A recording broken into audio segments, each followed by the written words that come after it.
something to help, making the process as seamless as possible. We made baby warmers out of bottles that were microwaved. We used an Apple Watch to measure the heart rate. We used what we had around to create insulation and create a little incubator for baby. That is innovative. Baby Raymond is now in the NICU getting all the care he needs. Awesome stuff. 4:56, still to come, another rocket launch set to happen just hours from now. We're pinpointing the conditions ahead of the planned liftoff. First, though, breaking overnight reports of a shooting at an apartment complex. What we know so far is police investigate what happened. Plus, the governor declaring an end to all local pandemic-related restrictions, while one county leader says he's not happy with the decision. You're watching News 6 Mornings, getting results for all of Central Florida, on air and around the clock on clickorlando.com. Live with clickorlando.com, this is News 6 Mornings at 5, getting results. Breaking overnight reports of a shooting, leading officers to this scene overnight at an apartment complex. The questions police are not answering.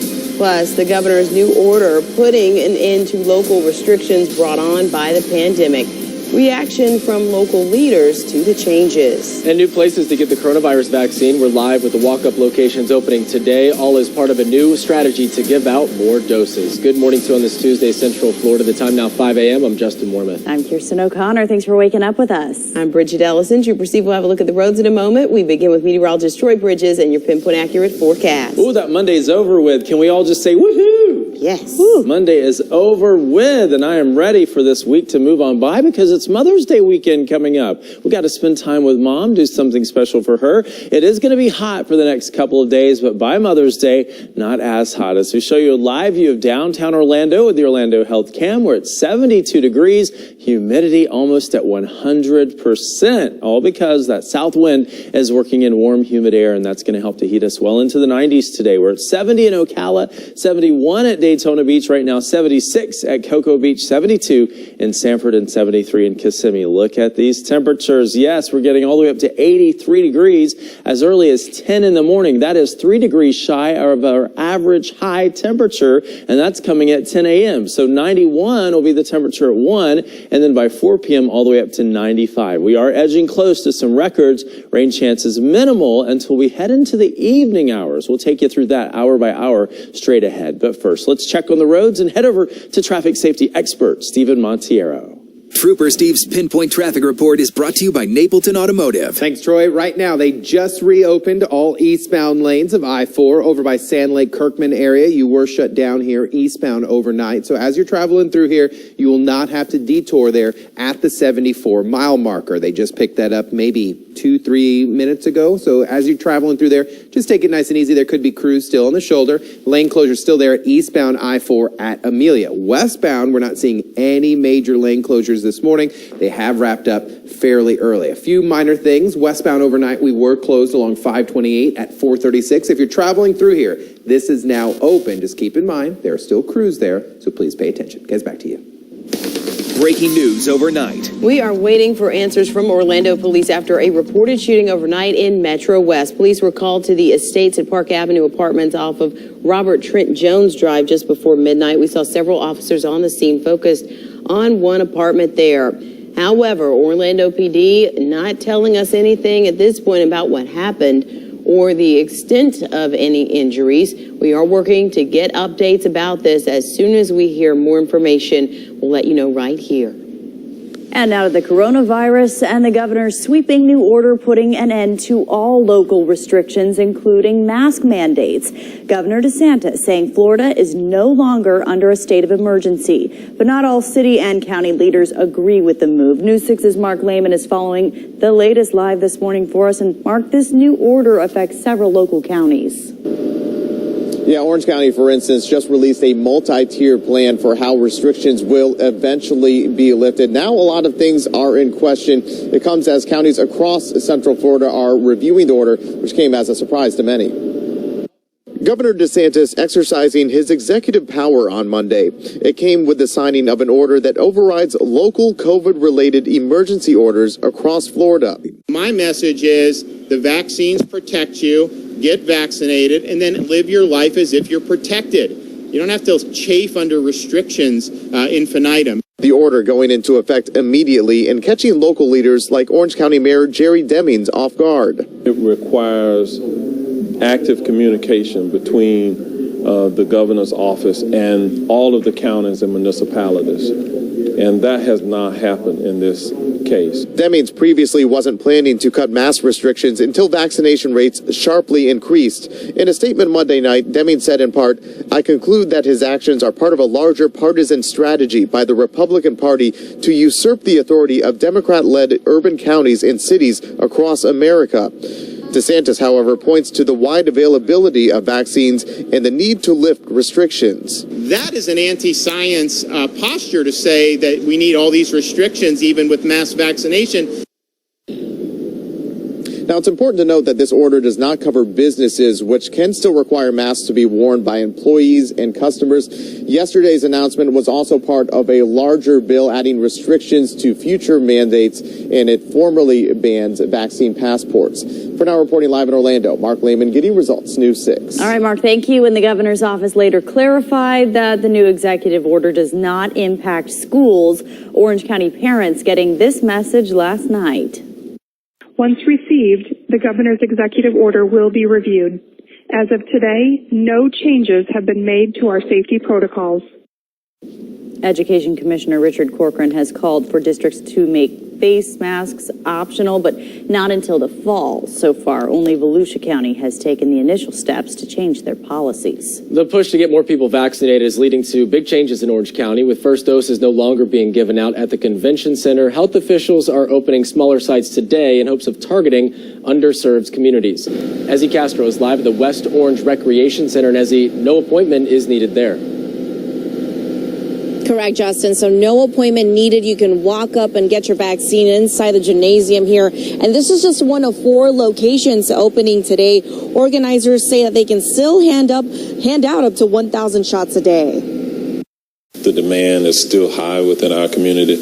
We just have to make it convenient. And that's something that we're endeavoring to do by now strategizing and working with our magic gyms. Orange County opening up 4 new vaccination sites today in an effort to get more residents vaccinated. People can get the shot at the Goldenrod Park, Meadowwoods, South Econ, and West Orange recreation centers and gyms. Mayor Jerry Demings says the goal is to bring the vaccines to neighborhoods now that the convention center is only offering second doses. This allows us to adequately, I think, address the availability for those who may work during the weekend, so we're working through the weekend.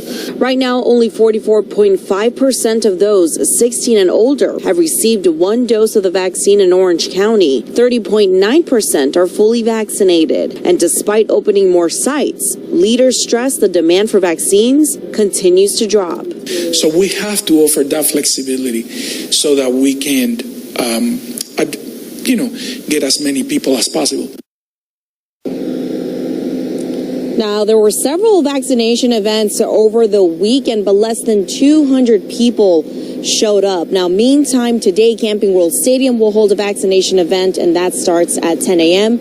No appointments required. Live in Winter Garden, Ezzy Castro getting results, News 6. Thank you, Ezzy. Meantime, we may now be just days away from one of the vaccines being cleared for use in even younger children. It's reported the FDA will extend Pfizer's emergency use authorization to include 12 to 15-year-olds as early as next week, possibly sooner. Last month, Pfizer said its phase 3 trial in the age group showed 100% efficacy. Moderna's president, meantime, says the company is aiming to have its vaccine authorized for children 12 and up by the summer. Both companies are now testing doses on kids as young as 6 months old. We now know a man shot and killed in downtown Orlando this weekend was a military veteran that had just gone out to get some food. Joseph Torres died early Sunday on Orange Avenue. Investigators say he was buying empanadas at a restaurant when he cut through a crowd of people to get to his car. And that's when investigators say someone in that group started fighting with Torres and then shot and killed him. So far, no arrests have been made. Police Chief Orlando Rulone talking about the shooting at a news conference yesterday. Enough is enough, and we must come together in our efforts to address this concerning trend. Meantime, family and friends of a 16-year-old girl shot and killed over the weekend in Orlando held a vigil last night to remember her life. We'll have that plea to find the teen's killer coming up at the bottom of the hour. A bizarre scene in Volusia County leaves a man shot and his girlfriend facing charges. She claims the shooting was an accident. It happened Sunday afternoon on North Page Drive, just east of Providence Boulevard in Deltona. Deputies say Amy Peltier claimed that she had 2 guns with her in an effort to keep them from her husband, who said he was going to track down Peltier's boyfriend. The boyfriend then showed up at the house, at which point Peltier says one of the guns went off. The victim went to the hospital with serious injuries. Peltier is facing an attempted murder charge and is bonded out of jail. Troopers are investigating a crash on the tracks in Seminole County, leaving a dump truck on its side. Sky 6 was over the scene yesterday on State Road 419 near Longwood. The Highway Patrol says the truck driver pulled into the freight train's path. The driver went to the hospital and is expected to survive. No one else was hurt. For the second time in less than a week, SpaceX is planning to send dozens of high-speed internet satellites into orbit from our coast. The latest Starlink mission set to lift off from Kennedy Space Center just after 3 this afternoon. Forecasters say weather conditions are 80% favorable, but they're looking out for possible problems in the recovery zone if the launch happens. We'll bring it to you live on News 6 and clickorlando.com. 3 o'clock today, Troy. So what's that time frame looking like today? 20% chance for rain, a few clouds, but not many. So it should be just fine. The recovery zone could be an issue. We'll be watching for that. Here's what we're talking about here at home and on Earth. If you are planning to go outside, today is going to be a hot one. If you're going to sit in that chair, it would be nice. But you better turn that fan on or jump in this water. Yes, indeed. As we take it to the pool forecast, that ball being thrown around, you see 90 will be the temperature, or close to that along coastal zones. But inland areas well into the 90s today, getting up to 95 degrees. So I would not be sitting by that pool for long. I would be in it. For sure, but make sure you have plenty of sunscreen. Only a 20% chance for rain through the afternoon. Then for tonight into the evening hours, rain chances up a little bit to 30%. There's a live view of Brevard County, Port Canaveral, where it's 76 degrees with a south-southwest wind at near 10 miles per hour. Area-wide, we're in the 70s, so a mild, muggy start across central Florida. It's 70 in Ocala and the Villages, 76 at Cocoa Beach. Now coming up, we are going to talk about an increased chance for rain along a weak front, and then we're going to talk about a cool down behind it. So today, well into the 90s, feeling like 100, but my Mother's Day weekend, a big change. We'll talk about it. Will it be wet? We'll talk about it. But first, let's check on the roads and head over to traffic safety expert Trooper Steve. His Pinpoint Traffic brought to you by Napleton Automotive. What are you going to talk about? I don't know. Let's talk about it. Let's talk about it. This is going to be eastbound I-4 at Amelia. They just picked up that lane closure out here, so all your lanes, east and westbound in the downtown area, are now open. So we're making some progress here this morning. There is a minor crash just south of there now reported at Orange Blossom Trail and Holden, causing some minor delays northbound. So if you're coming north there, you pass Americana, watch out. You'll see the lights there up ahead at the intersection. On the east side here, off of Econ Trail, south of Lake Underhill, there is a crash reported. However, FHP saying not blocking any lanes. This is only 2 lanes, so they're probably sitting on the shoulder there. Just take it nice and easy. Guys, back to you. Thank you, Trooper Steve. 511 coming up. A popular program is coming back. What Disney plans to revive, affecting thousands of people. Plus, a former top prosecutor looking at another political office who Aramis Ayala could challenge in a possible run for Congress. And tornadoes turned deadly in parts of the South. An update on damage spread across several states. You're watching News 6 Mornings. Here's a live look from the Orlando Health camera. We'll be right back.